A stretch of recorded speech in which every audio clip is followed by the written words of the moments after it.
ఏంటంటే అప్పుడు పూర్వకాలాన్ని అప్పట్లోని పాతకాలం టైంలోని ఉప్పర్లు వచ్చి చేసేవారట.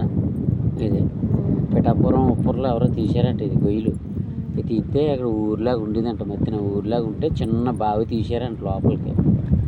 ఆ బావి తీస్తే ఆ బావిలో పాతాళగంగ పడ్డదట. పాతాళగంగ పడితే మీదన కప్పు వేసేసి మామూలుగా పనులు చేస్తున్నారు పురుషులు.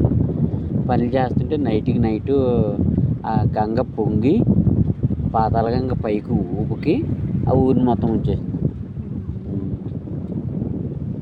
ఆ ఊరిని మొత్తం ఎప్పుడైతే ముంచేసిందో అప్పుడు ఇక్కడ వెంటనే ఈ తల్లికి నల్గొండమ్మ తల్లి ఏమోనే కల్లోకి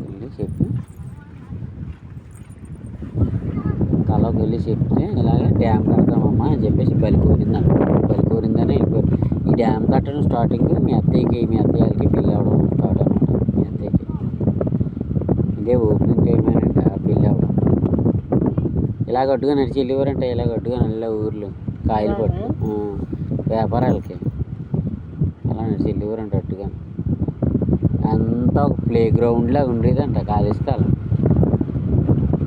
ఇందిరమ్మ హయాంలోనే వచ్చినప్పుడు ఇల్లు స్థలాలు కూడా చూసేవారంట. అయితే అంటే ఆ ఊరోళ్ళకి అటుపక్క ఈ ఊరోళ్ళకి ఇటుపక్క ఈ ఊరోళ్ళకి ఇటుపక్క అన్నట్టు దాంట్లోనే ఇక్కడ తీసుకొద్దామని చూశారంట. ఆ పాతాళగంగ పైకి ఉప్పుకున్నందువల్ల నీరు ప్రవాహం పెరిగిపోతే అప్పుడు ఎక్కడికక్కడికి కాలువలో సెట్ చేశారనమాట. ఏ ఊరికి ఆ ఊరికి కాలువలు సెట్ చేశారు. వరద నీరు రావడానికన్నా లేకపోతే ఇందులో నీరు బయటకు వెళ్ళడానికైనా సరే కాలువలు సెట్ చేశారనమాట. అది అలాగైనందువల్ల ఈ ఉధృతి ఆగుతుంది. ప్రవాహం ఉధృతి లేకపోతే